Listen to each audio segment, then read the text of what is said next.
Muy buenos días, hermanos, bienvenidos aquí a este lugar hermoso en donde vamos a escuchar la palabra de Dios. Dice el Salmo 133, hermanos, la bienaventuranza del amor fraternal. Dice: mirad cuán bueno y cuán delicioso es habitar los hermanos juntos en armonía. Es como el buen óleo sobre cabeza, el cual desciende sobre la barba de Aarón, y baja hasta el borde de sus vestiduras como el rocío de Hermón, que desciende sobre los montes de Sión, porque allí envía Jehová bendición y la vida eterna. Amén, hermanos. Vamos a orar para poner este culto en manos del Señor. Bendito Padre Celestial, te damos muchas gracias por el día de hoy que estamos reunidos compartiendo y habitando nosotros, hermanos, unos con otros, Señor, disfrutando de tu palabra, Señor. Te pedimos que hables nuestros corazones, nuestra mente, nuestros oídos para poder comprender todo el mensaje que tú nos quieres enviar y que quieres poner en nuestro corazón. Te ponemos este punto en tus manos, Señor, para adorarte y alabarte en todo momento. Hermanos, vamos a escuchar. Alabar a nuestro Señor en esta mañana hermosa que el Señor nos permite tener. Ay Dios, gloria al Señor, como dice el texto que acaba de leer mi mamá. ¿Qué? ¿Cómo era? ¿Cómo gozo y cuán alegría? Es habitar los hermanos juntos en armonía. Estamos aquí para alabar a nuestro Señor, así que cantemos a nuestro Dios este cántico nuevo.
Sacias mi corazón con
oscuridad, pero Él es la luz que alumbra nuestra vista también, nuestra alma. Entonces, cantemos a nuestro Dios, abre nuestros ojos, abre mis ojos.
A ponerse de pie, si tiene una Biblia, puede ser el celular, la tableta, la escrita, la que ustedes quieran.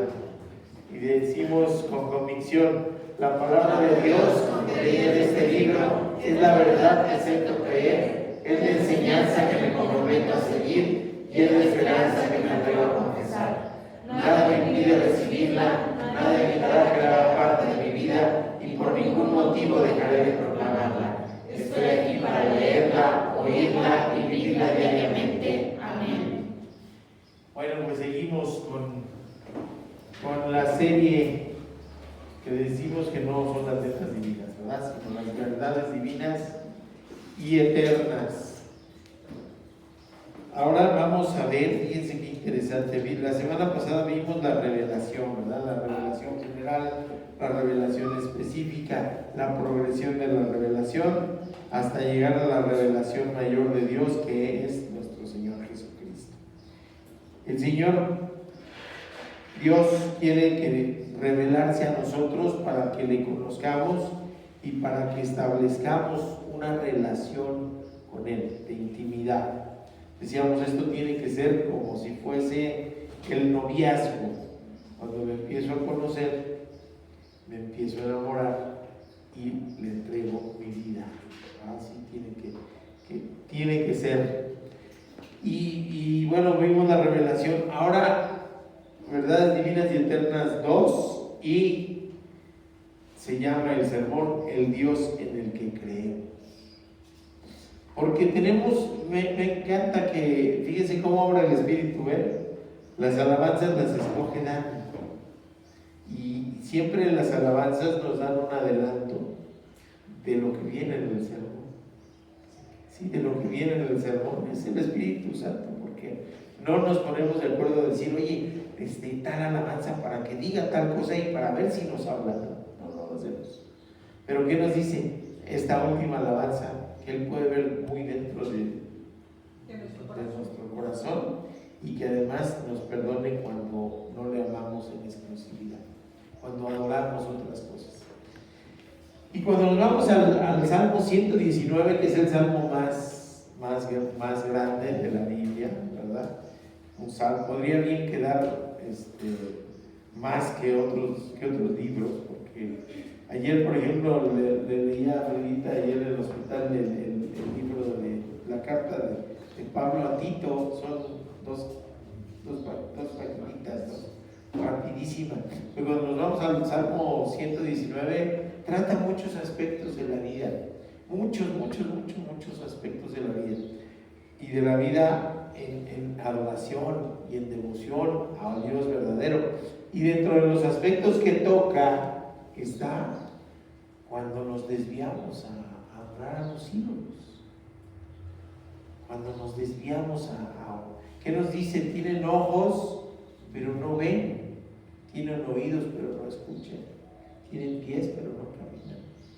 Así que cuando nosotros tratamos de llenar nuestro corazón con eso, pues nos vamos a quedar frustrados. Nunca nos va a llenar, porque no es Dios.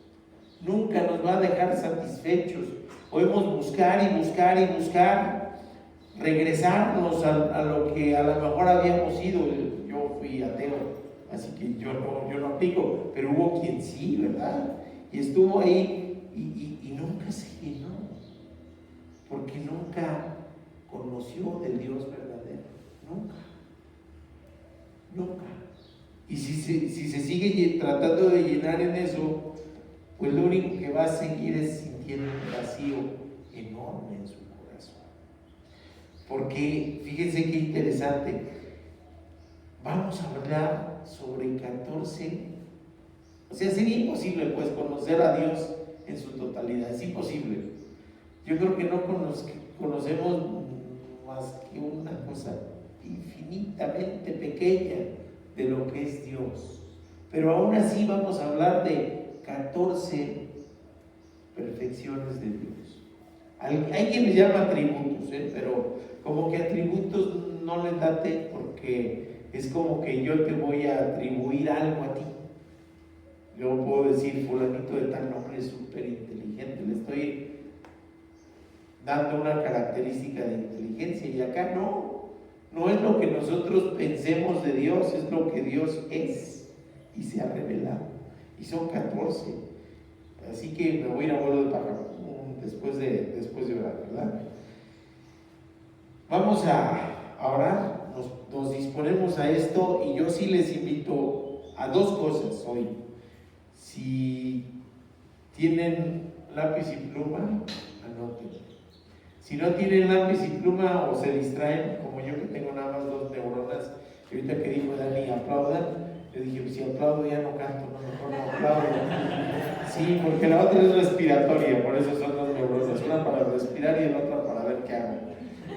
Entonces, sí, ya no, por eso no aplaudí. Pero si son así como yo, que nada más con 2 neuronas, mejor lo vuelven a ver en el internet. Pero ¿qué creen? La riqueza de esto, Les invito ahora sí como segunda tarea a que vean el culto del pastor Gilberto Loreto, porque vamos a hablar del mismo Dios pero con aspectos absolutamente diferentes. Él va a tratar los nombres de Dios. Hay muchos nombres y quedamos que para los hebreos el nombre tiene mucho que ver, ¿verdad? Muchísimo que ver con el carácter y la personalidad. Así que va a estar buenísimo, ¿eh? Ya hace como 3 años tuvo una serie de devocionales donde trataba todos los días un nombre, pero ahora en el culto, así que va a estar padre. Nosotros vamos a hablar de las perfecciones y él va a tratar sobre los nombres, así que se complementan riquísimo. Y si no les decía pues lo vuelven a ver y ya van anotando. ¿Ok? Entonces vamos a orar, vamos a disponer nuestro corazón. Señor mi Dios, gracias te damos, Padre bendito, por tu revelación, porque lo que conocemos de ti es lo que tú has querido que conozcamos de ti, Padre bendito. Gracias porque leyendo, atendiendo todo esto, vemos que somos infinitamente minúsculos, nada somos comparados a ti, Padre bendito, y aún así nos tienes en tu corazón, Padre. Gracias por ello, gracias por tu provisión de tu palabra bendita y gracias por la revelación mayor que es Cristo Jesús, en el nombre del cual oramos. Te pedimos que nos des oídos, corazón sensible y que esta palabra anide en nuestro corazón. En el nombre de Cristo, amén y amén.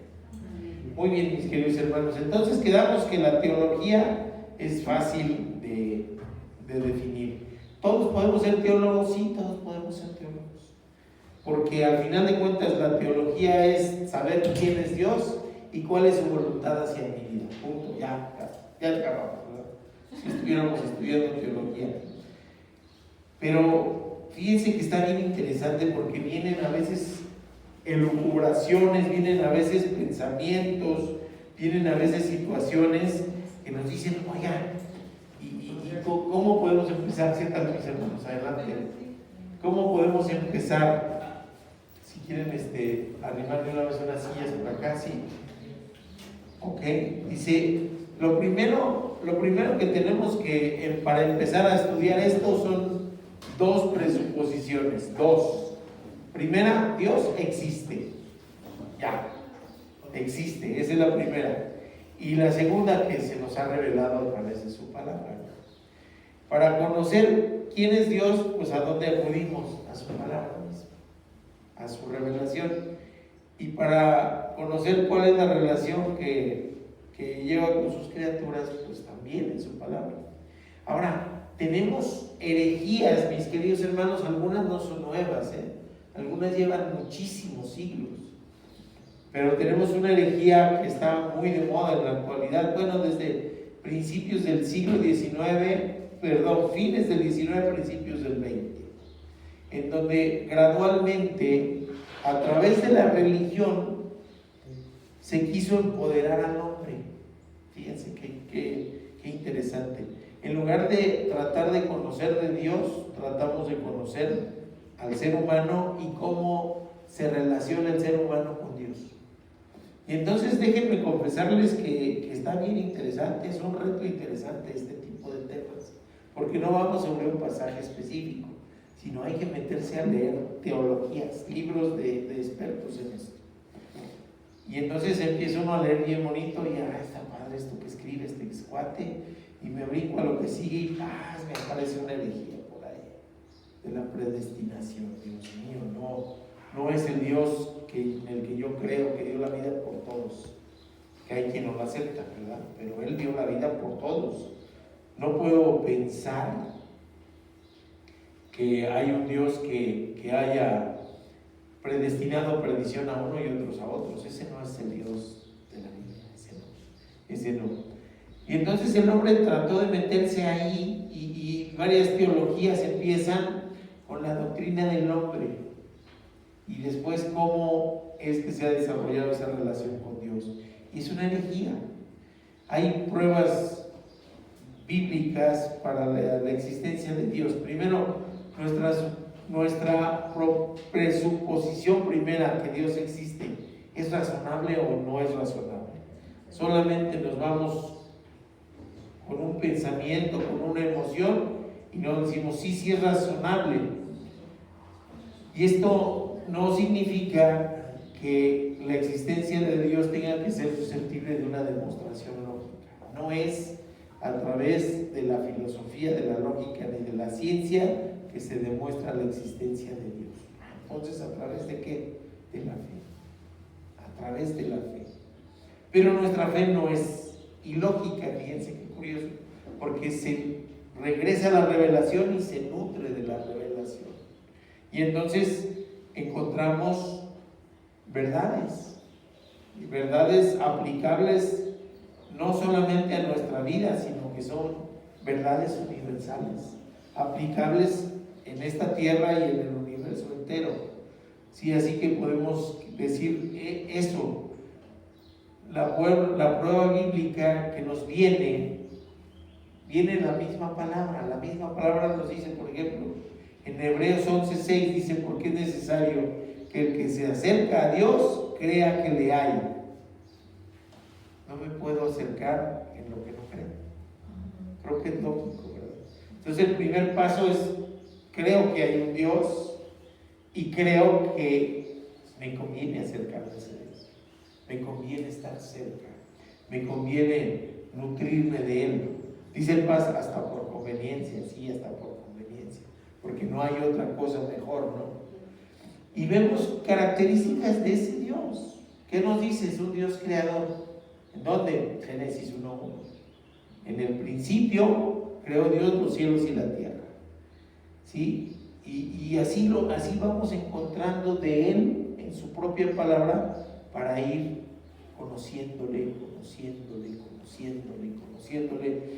Y cuando eso sucede, ¿qué creen? Da una sensación como de que lo vamos viendo más inmenso y yo me voy haciendo más chiquito, porque digo, ¿cómo es posible que ese Dios maravilloso, creador del universo, esté en todos lados, en todo lugar, y que tenga tantas características tan hermosas que lo hacen peculiar? Hermanos, no hay otro Dios, no lo hay.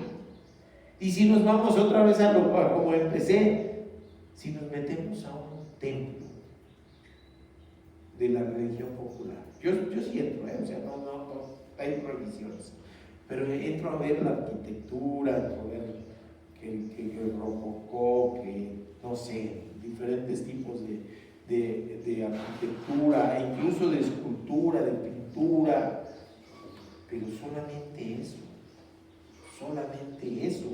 porque allí no está Dios. Pensar que 4 paredes, o el templo de Jerusalén, o el tabernáculo, o algo contiene a Dios, es no tener idea ni noción de quién es Dios. Y Él es maravilloso, es grande, es precioso, es único.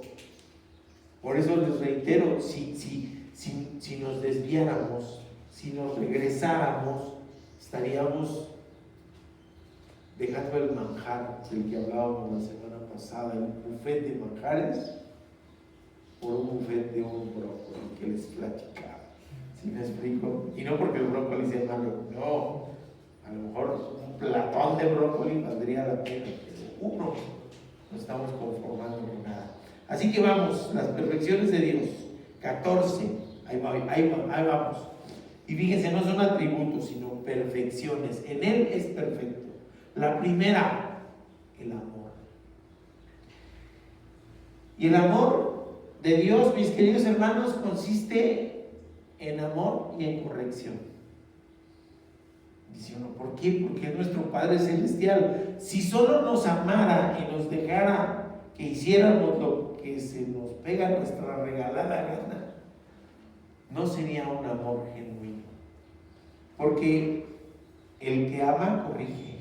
El que ama no quiere que se pierda la persona, no quiere que sufra, no quiere que se vaya en un precipicio.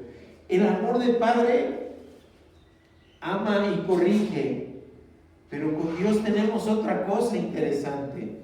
El amor de Padre verdadero es ejemplo. Ejemplo.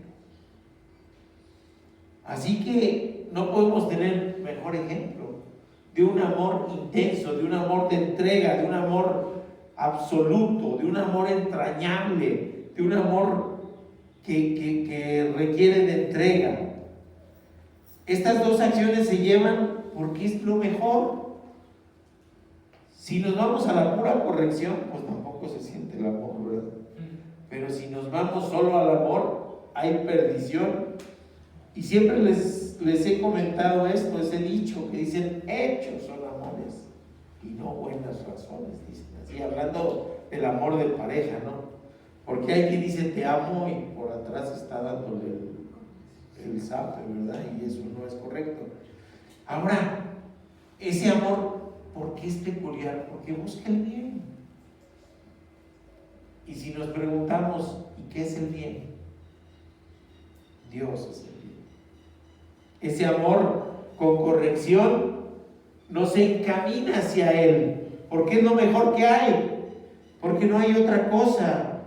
Nos dice el 1 de Juan 4:8, Dios es amor. Pero fíjense que está redactado bien interesante. La ausencia de artículo antes de amor indica que es la misma naturaleza de Dios. Es su esencia el amor, es su esencia.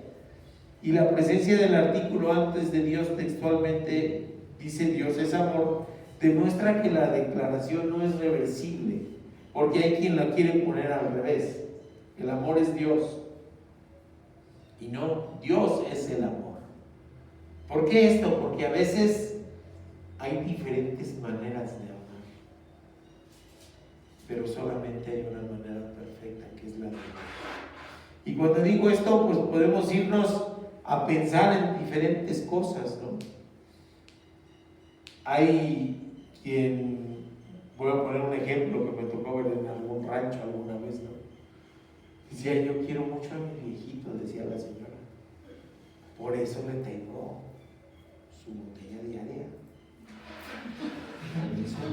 Y si se pone malito, le hago sus chilaquilitos y todo. Yo quiero mucho a mi viejito, por eso todos los días le tengo su botella. Era la manera en que ella tenía esa concepción, pero no le estaba encaminando al bien, ¿se dan cuenta? No es un amor que sea provechoso, no es un amor que nos lleve a lo mejor, que es a Dios. Ese amor tiene que ser verdadero cuando nos lleva a Dios. Cuando como padres estoy encaminando a mis hijos hacia otras cosas, estoy alejándolos del amor perfecto que es Dios. Así que eso es interesante, ¿no? El Dios que es amor se permite a sí mismo amar a personas pecaminosas. Dice, ¿cómo está eso? Sí, porque somos sus criaturas y nos aman.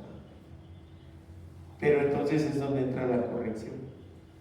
Sí, estás perdido, te estás siguiendo al pecado, te estás regresando al mundo, pero yo quiero lo mejor para ti, así que por eso te llamo, para que seas transformado, para que tengas un nuevo nacimiento en Cristo Jesús. ¿Dónde viene eso? Efesios 2, del 4 al 8. Ese amor ha sido derramado en el corazón del creyente, y en las pruebas Dios demuestra su amor hacia sus hijos. Hebreos 12:6.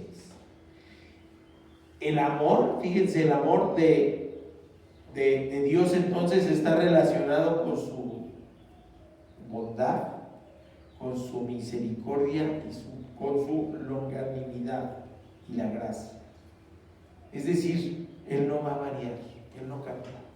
Su amor allí está y está para que lo aceptemos. La perfección del amor no opera parte de sus otras perfecciones, ¿sí? Sino que va incluida en todas ellas. No es que actúe a veces el amor y a veces la justicia, a veces otras cosas, no, actúan todas sus perfecciones juntas y a la vez. Segunda, eternidad. significa que Dios existe sin límite de tiempo. ¿Se acuerdan antes de aquel grito famoso de las luchas? Pelearán a 2 y 3 caídas sin límite de tiempo. Así, a Dios no lo limita el tiempo. El tiempo en la concepción humana lo vemos como si fuera una línea, ¿sí? Como si fuera una línea. Vemos hacia atrás el pasado, donde estoy parado el presente y lo que está delante de mí el futuro. Dios no. Dios no tiene esa limitante. Él puede ver lo que fue, lo que es y lo que será al mismo tiempo. Él existió antes de que existiera el universo. Y todo lo hablábamos la semana pasada, ¿verdad? ¿Quién le prendió la mecha al Big Bang? ¿Quién sabe? Si no había nada, ¿qué explotó? No puede ser, algo explotó. Si no, la nada no explota. Si se está expandiendo, tiene un límite infinito, no podemos ni siquiera imaginarlo. Pero Dios trasciende esa circunstancia en tiempo. Estoy hablando, porque ahorita vamos a hablar de otros atributos. ¿Ok? Entonces, Él puede ver todo, es eterno, existe antes de que existiera el universo, sin ninguna interrupción y sin ninguna limitación. Berkhoff, un teólogo, dice: aquella perfección de Dios por la cual se eleva por encima de todos los límites temporales y toda la sucesión de los momentos. Posee el todo de su existencia en un presente indivisible. Es decir, ha sido y será. Pero siempre es, siempre es.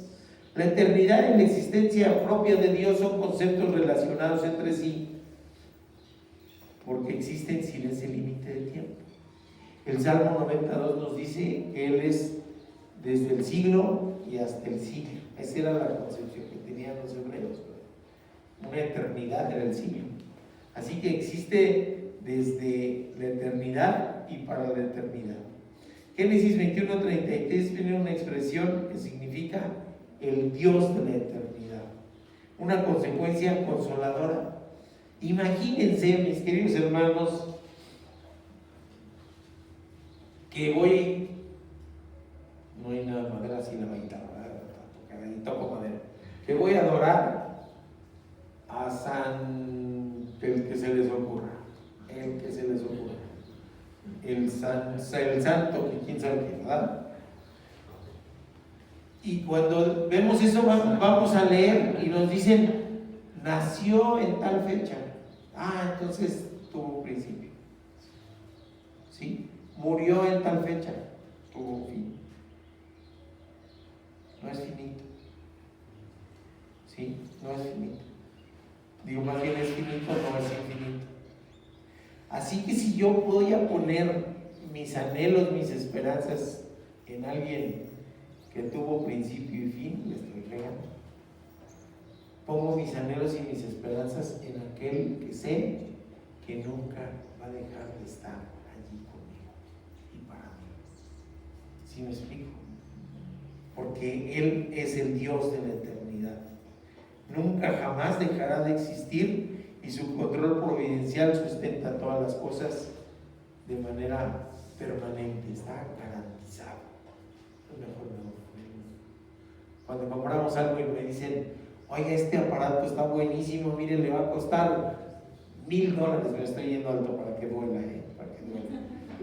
$1,000, pero tiene una garantía de una semana. No, mejor no le. O vamos a las tiendas y les dicen: mire, ya salió la nueva pantalla y todo está padrísima, y le va, tiene un mes de garantía en la tienda, 2 con el proveedor, y le vendemos una garantía extendida. Le va a salir en una lana, pero le vamos a ampliar su garantía 2 años más. Y dice uno: no, si le 4 años si vale la pena, ¿no? Dios nos ofrece una garantía eterna. ¿Se dan cuenta? Eterna y gratuita además. ¿Ok? La tercera, infinitud. Y Dirán, ¿será igual que la eternidad? No, porque ahora vamos a hablar de los límites de espacio. Espacio. No tiene límites entonces ni temporales, ni límites espaciales, ni límites dimensionales. Hay quien dice que hay varias dimensiones, ¿verdad? Largo, ancho, profundo, y luego la cuarta dimensión, ¿quién sabe cuál es? Y luego hay en los cómics los multiversos, ¿verdad? En un universo el hombre araña es negrito, en otro es mujer, en otro es... Sí, se dan cuenta. Bueno, pues no hay límites para Dios, puede estar en todos los universos paralelos que se les pueda imaginar, ¿sale? No hay límites dimensionales, no hay nada que lo limite, lo cual no significa que esté esparcido así como todo el universo, ¿no? Sino que más bien la infinitud de Dios se tiene que concebir como intensiva en vez de extensiva, dice Berkhoff, otro teólogo. Esto está padre, ¿no? La infinitud de Dios. Salomón lo reconoce así en 1 Reyes 8:27 cuando están dedicando el templo. Y Pablo cuando argumenta contra los atenienses, las falsas creencias de los atenienses, en Hechos 17, 24 y 28. Si se acuerdan, tenían ahí sus dioses, tenían sus estatuas, un montón.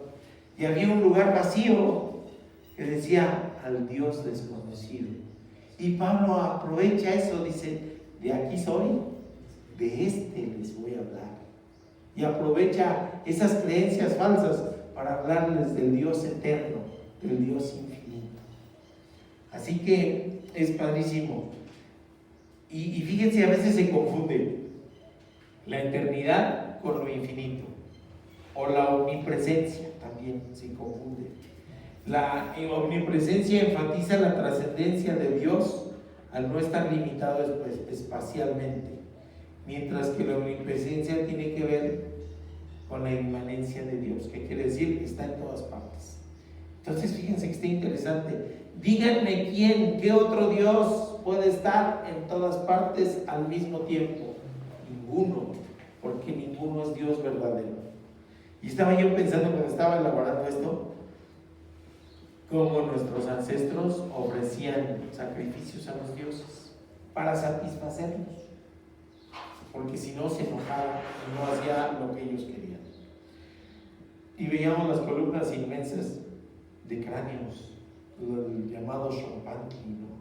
Y dice, no, ay, ¿qué Dios quiere el mal para la humanidad?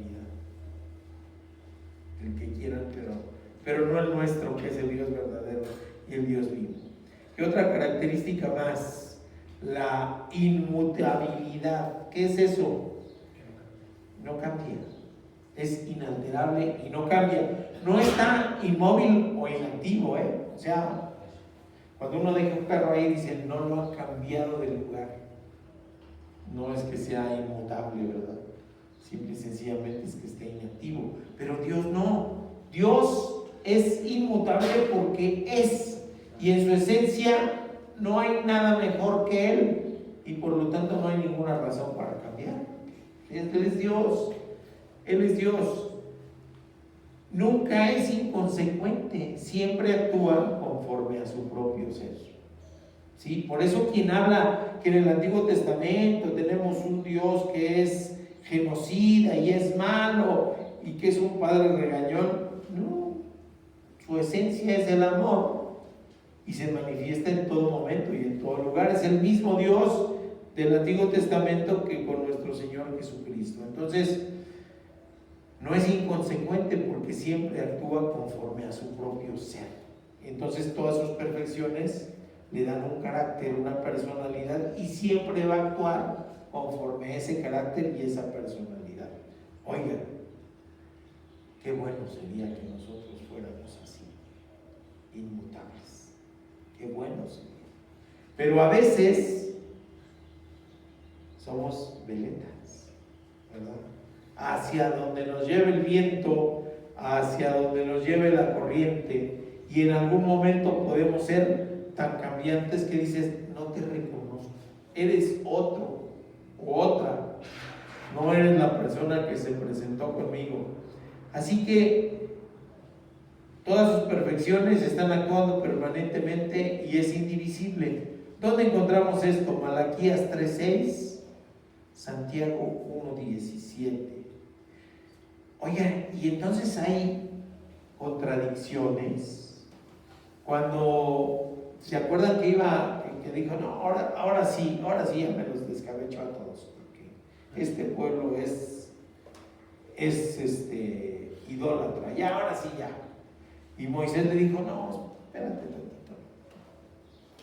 Y bueno, y dice la palabra, y Dios se arrepintió. Entonces no es inmutable, no. Fíjense que no es eso. Lo que nos dice Génesis 6:6 y Jonás 3:10 son antropomorfismos. ¿Qué es eso? Al Dios infinito que es espíritu le quiero dar una forma humana para que se explique. Digo que tiene oídos, digo que tiene ojos, digo que tiene pies, digo que incline sus oídos, que me cuide en el hueco de su mano. Pero es ¿para qué son esos antropomorfismos? Para que sea entendible para nosotros. ¿Sí? ¿Se acuerdan? No tiene mucho que Lilo decía en los devocionales, que le dice a Abraham, ve y sacrifica a tu hijo Isaac. Y va. Y en la palabra dice, es que era una prueba. Y ahí mismo la palabra dice, estaba probando. No es que se arrepintiera y dijera, sí, sacrifícalo y luego no, siempre ya no. Es que era una prueba que Abraham pasó en la prueba de la fe. Así que no tenemos que pensar que Dios se arrepiente, no. Dios nos pone circunstancias en las que busca que los que nos arrepintamos seamos nosotros. No sé si me explico. ¿Para qué vienen las pruebas y las dificultades? Porque a lo mejor estoy desviando mi camino y tengo que hacer un alto en el camino, reflexionar en ello y voltear mi rostro a Dios. No hay de otra, porque si no, me voy a seguir perdiendo. Eso sí nos deja a nosotros esa posibilidad. No somos inmutables, porque Dios nos hizo así, mutables, que podemos cambiar. Si nos hubiera hecho inmutables, estaríamos perdidos como humanidad desde el pecado de Adán y Eva. Pero no. La humanidad cayó por el pecado y Dios tiene la esperanza de que en algún momento alguien le hable a otra persona de Dios y que le acepte como su Señor y Salvador. Es decir, que cambie, que se transforme.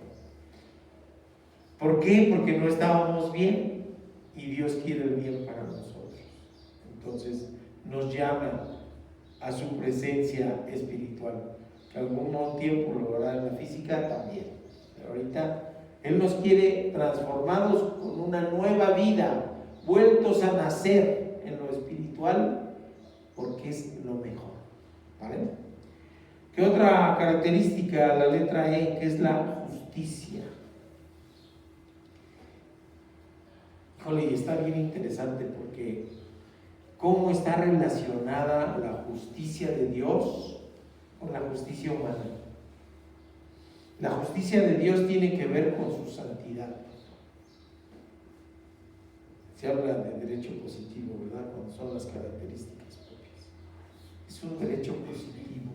Tiene que ver con su santidad. Para Él, el actuar justo es actuar conforme a su voluntad, conforme a sus características, conforme a su personalidad y conforme a sus perfecciones.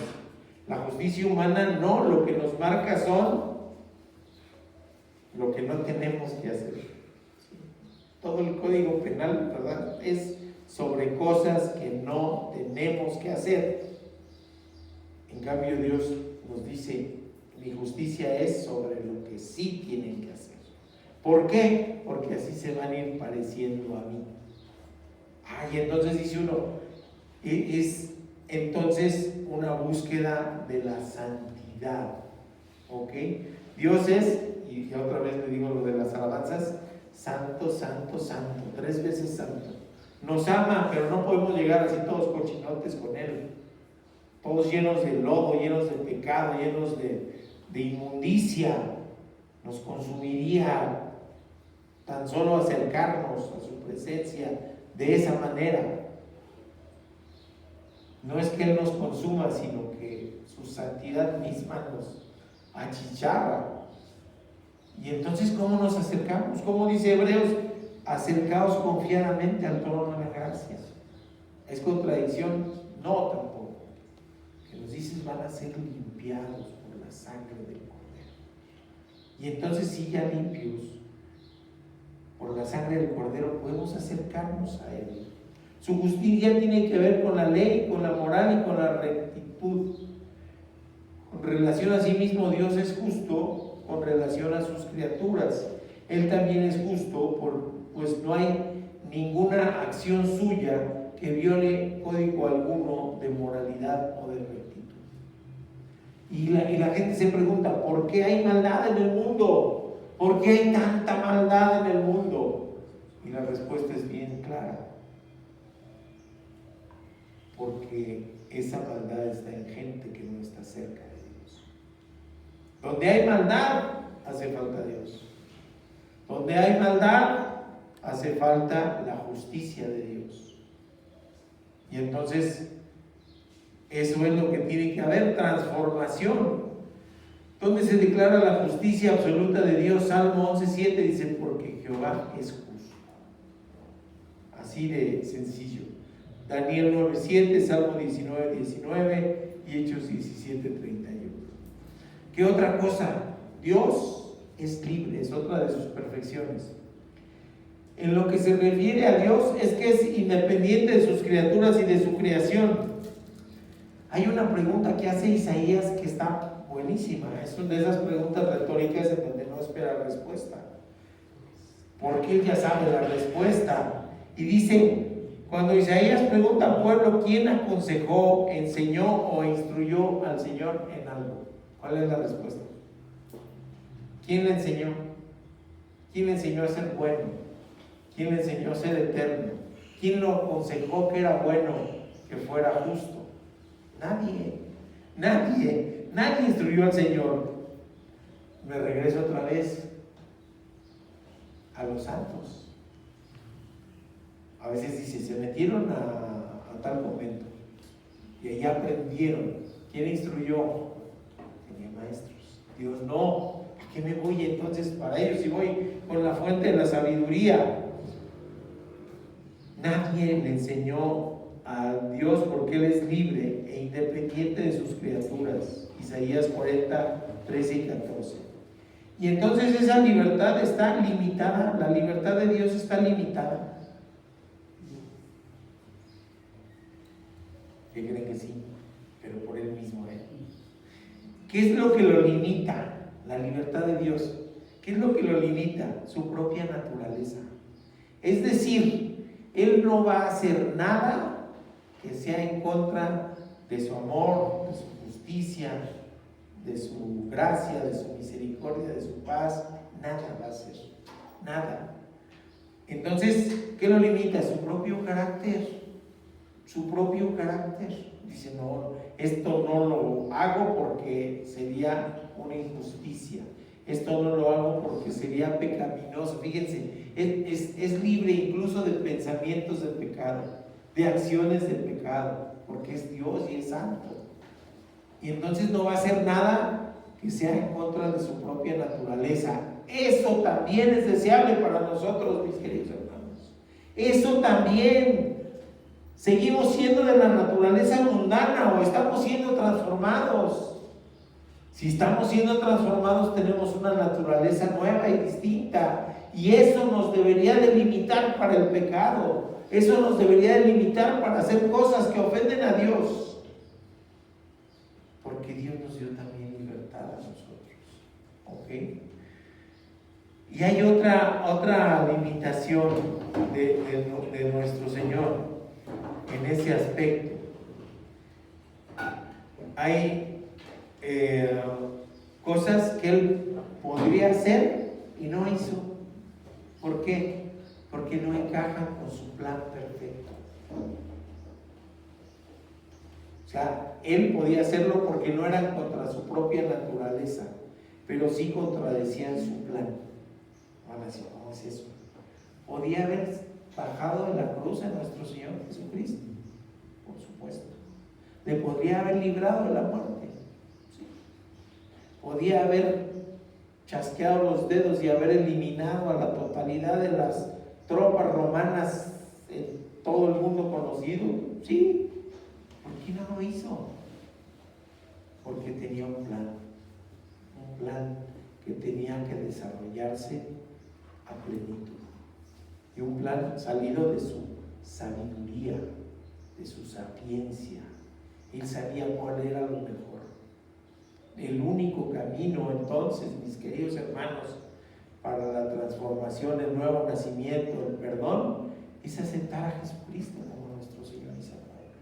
Porque Él murió por nuestros pecados en la cruz del Calvario, porque Él resucitó para darle sustento a nuestra fe, un sustento racional a nuestra fe. ¿Sí se dan cuenta? Entonces, dos limitantes. Una, no puede hacer nada que sea contra su propio carácter. Bueno, sí puede, pero no quiere, pues. Sí, es libre de hacerlo, pero no quiere actuar contra su propia naturaleza, ni tampoco puede hacer cosas que, aunque no sean contrarias a su naturaleza, alteren su plan divino. Pero él tiene la absoluta libertad de hacer todo. ¿Qué otra cosa? Eso sí lo decimos. Es omnipotente, ¿verdad? ¿Qué quiere decir eso? Posee la potencia absoluta. ¿Cómo se mide? ¿Cuál es la medida de las bombas atómicas? ¿No? ¿Sí se acuerdan? Los megatones, creo que se llaman.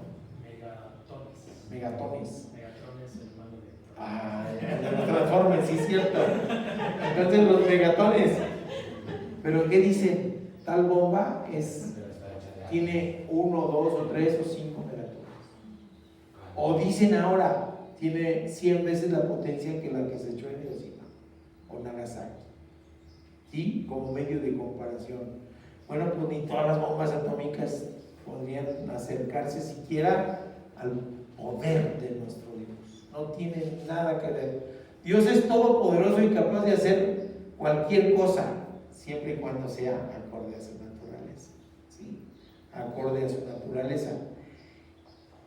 Él ha sido consecuente consigo mismo y nos ha ido revelando su poder, ¿no? ¿Cómo se presentó Él como el Todopoderoso? Así le dijo a Abraham, soy todopoderoso. Génesis 17:1. A Moisés le dijo, soy todopoderoso. En Éxodo 6:3. A los creyentes del primer siglo se presentó Él a través de la segunda carta de Corintios 6:18 diciendo, soy todopoderoso. En Juan, en el Apocalipsis, le dijo, soy todopoderoso. Así que esta palabra se aplica únicamente a Dios. No hay nadie, absolutamente nadie fuera de Dios a quien se le pueda atribuir ser todopoderoso. Y esa omnipotencia tiene limitaciones, sí, lo mismo que la libertad. No va a hacer nada que sea contrario a su naturaleza. Por ejemplo, Dios no miente, Tito 1:2. No es tentado para pecar, Santiago 1:13, y no se niega a sí mismo, segunda de Timoteo 2:13. Son limitaciones autoimpuestas para su plan y para su naturaleza mismo. Así que podemos decir que esa omnipotencia está regulada por Dios mismo. ¿Ok? Para el creyente el poder de Dios se relaciona con el Evangelio, dice Romanos 1:16. Nuestra seguridad por ser hijos del Omnipotente, primera de Pedro 1:15, y nuestra esperanza de resurrección en primera de Corintios 6:14. Y en la vida diaria en Efesios 1:9. Oigan, ¿quién de todos los dioses ha resucitado? ¿Quién ha resucitado a alguien más? Y vayámoslo buscando. No hay. Simple y sencillamente no hay. ¿Qué otra cosa? La H ya, la omnipresencia. Significa que Dios está presente siempre en todos los lugares.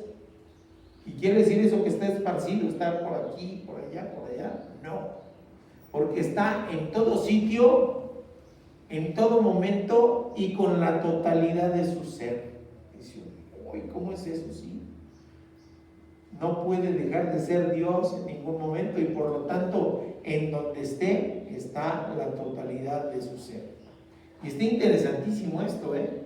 En el Salmo 139, del 7 al 11, David pregunta eso.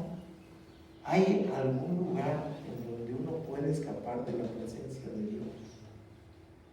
No, pues que me voy a encerrar en mi cuarto para hacer cosas que no quiero que nadie más sepa. Ahí está Dios. Que me voy a meter al sótano de no sé dónde porque ahí está bien oscuro, nadie ve nada. Ahí está Dios y ve. Así que nadie puede escapar de la presencia de Dios. Su omnipresencia no está limitada, está en todo lugar y la presencia del Señor se puede también decir y lo podemos sentir cuando hablamos de que está en el corazón de las personas. ¿Cómo puede ser eso? Está en el corazón de uno, está en el corazón de otro, está en el corazón de otro.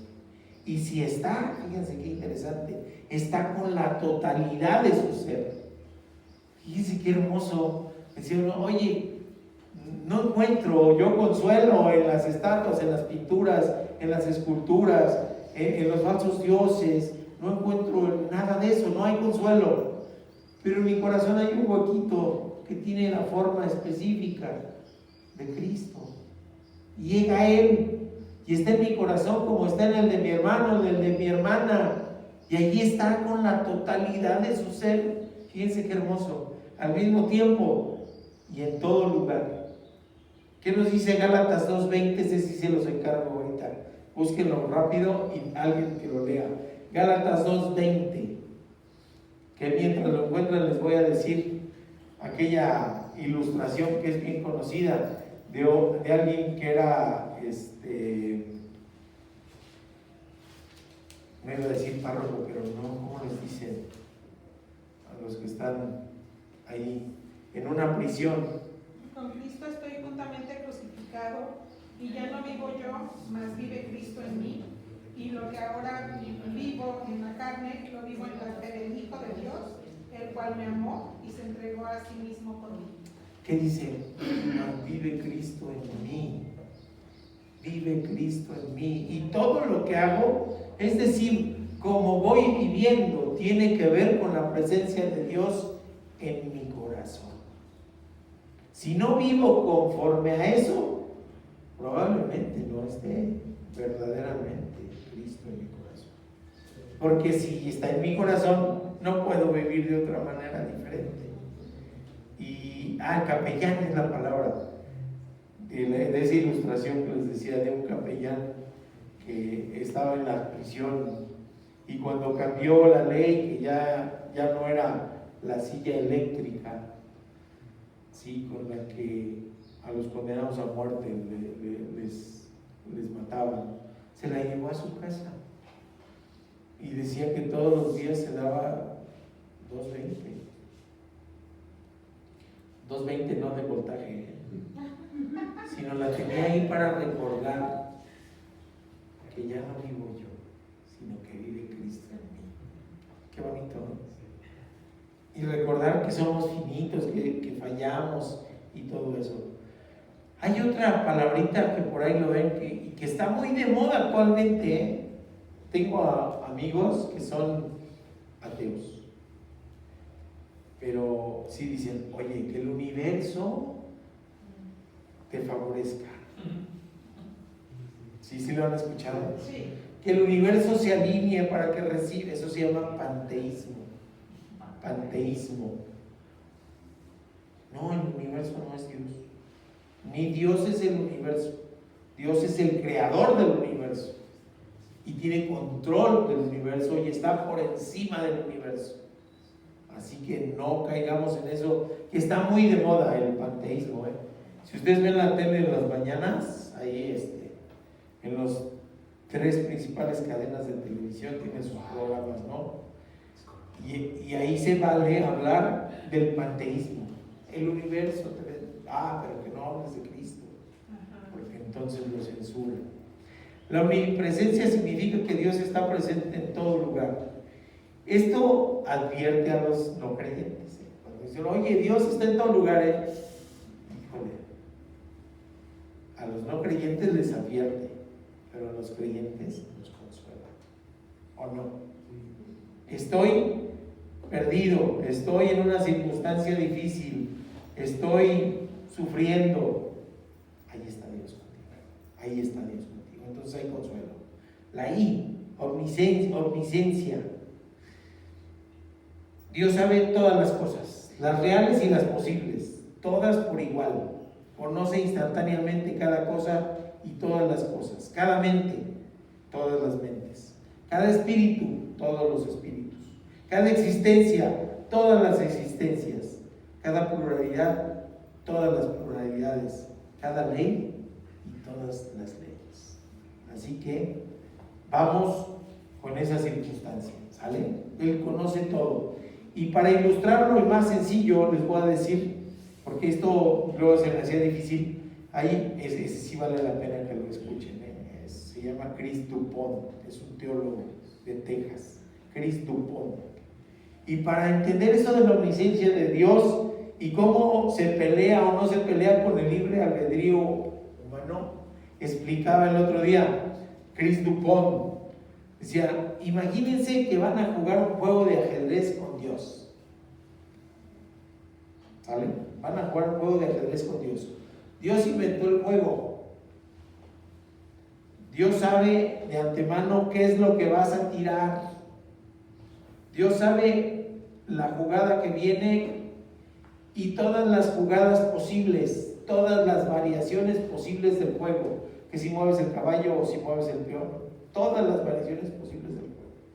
Es más, Él sabe si vas a ganar o vas a perder, que a veces nos deja ganar, para apapacharnos como Padre amoroso. Pero Él no te dicta qué jugada vas a hacer. Te deja con la libertad de jugar con sus reglas y a su modo. ¿Sí se dan cuenta? Esa es la omnisciencia. Dios sabe lo que fue, lo que es, lo que será, las posibilidades, las diferencias, lo que podría venir, lo que podría ser. A veces nos tortura el hubiera, ¿verdad? Hasta dicen el hubiera no existe. Y Carlos en una predicación decía, sí existe, está en Campeche, ¿no? Hasta presentarte su INE del hubiera. Pero sí, así sucede, porque luego a veces si no hubiera hecho esto, ¿qué sería de mí? Ahorita la controversia de la pelea de la semana pasada. Dicen, pues es que le robaron la pelea, la van a anular. No, porque quién sabe cómo hubiera reaccionado con los rounds siguientes aquel que se quedó con el cinturón.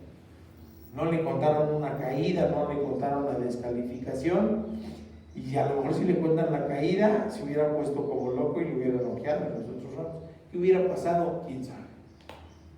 ¿Quién sabe? Pero Dios sabe lo que viene, lo que vendrá, todo esto. La santidad.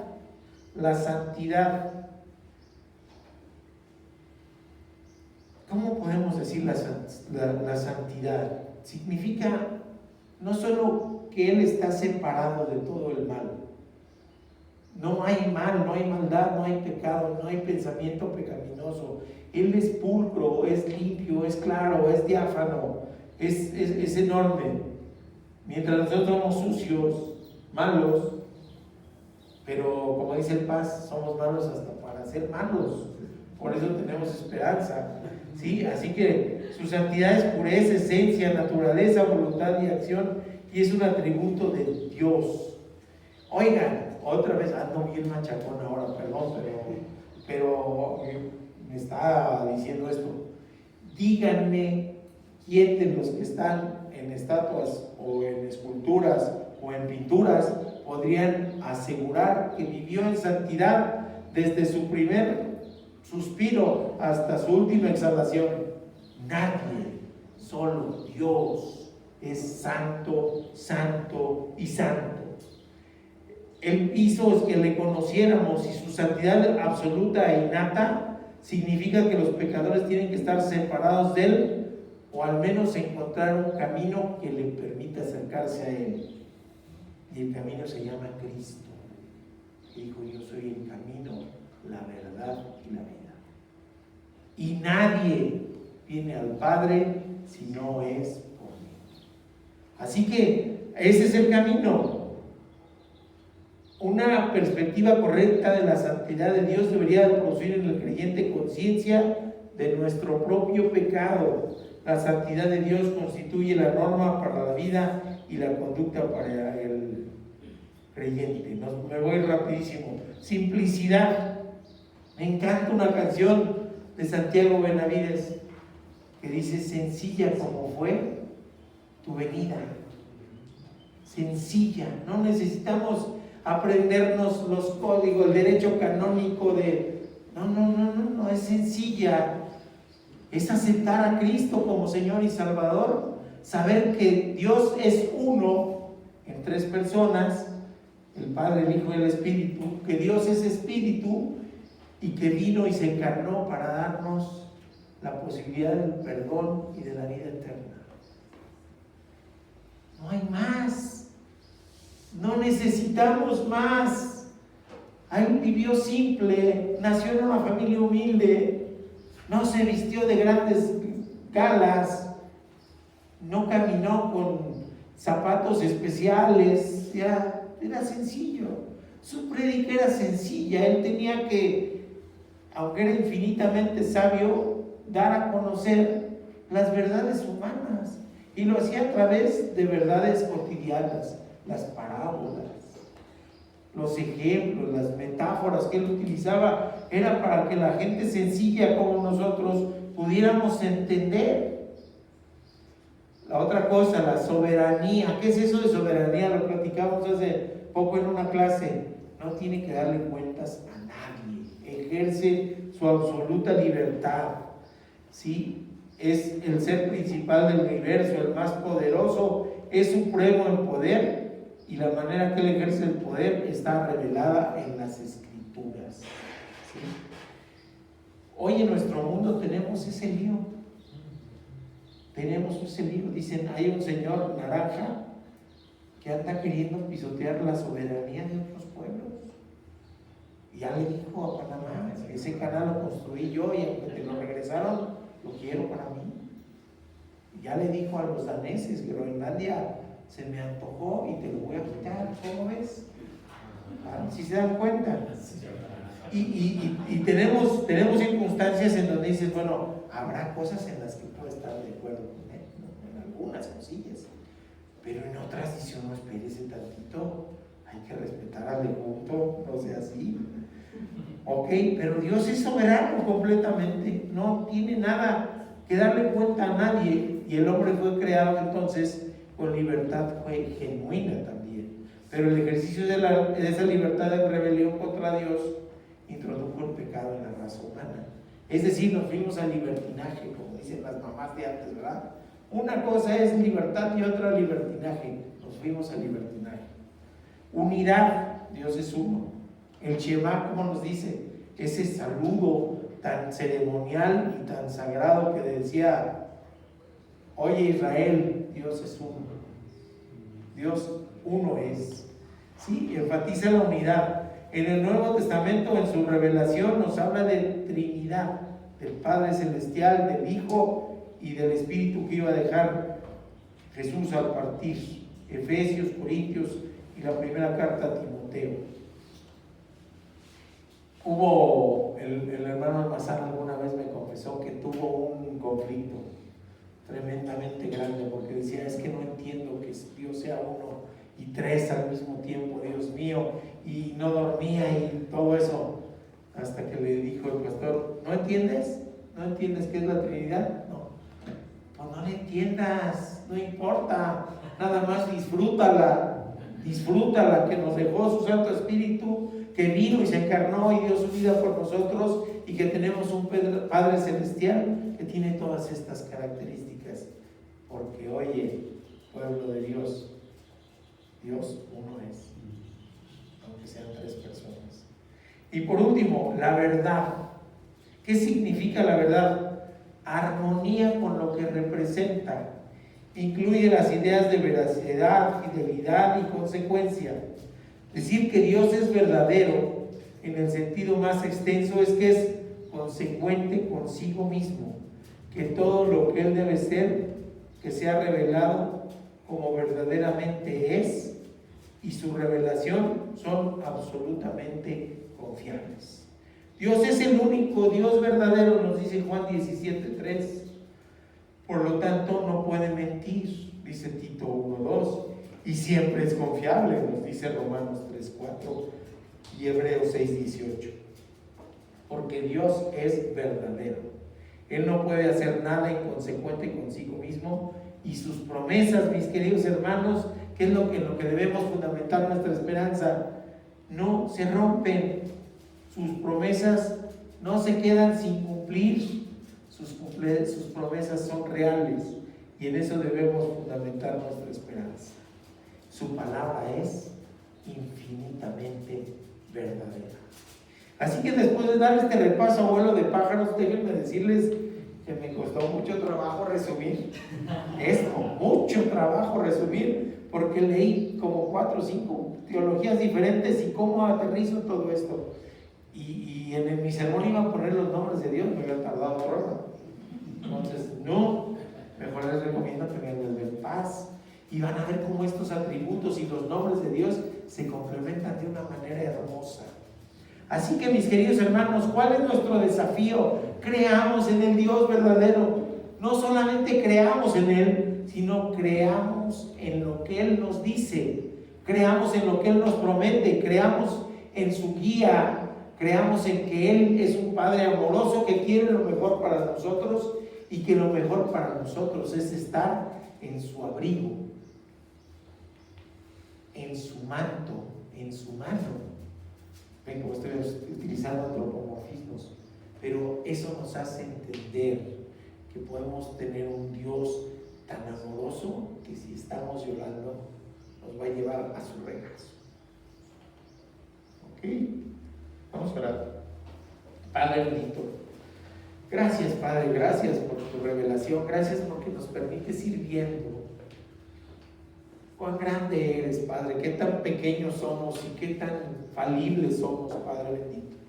Por eso, Señor, te damos gracias, porque en tu plan perfecto se dio que te conociéramos a través de la locura de la predicación, Padre bendito.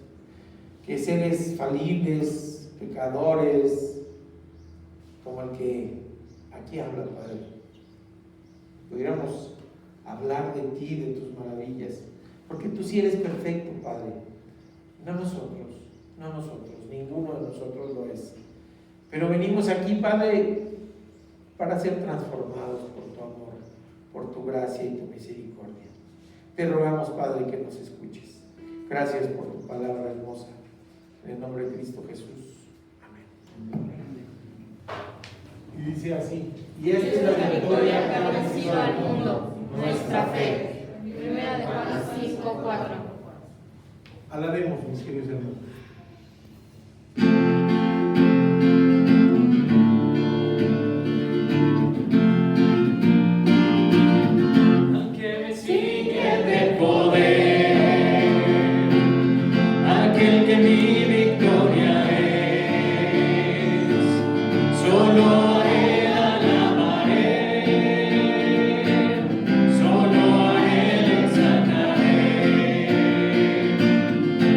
Que me sigue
sea con todos vosotros.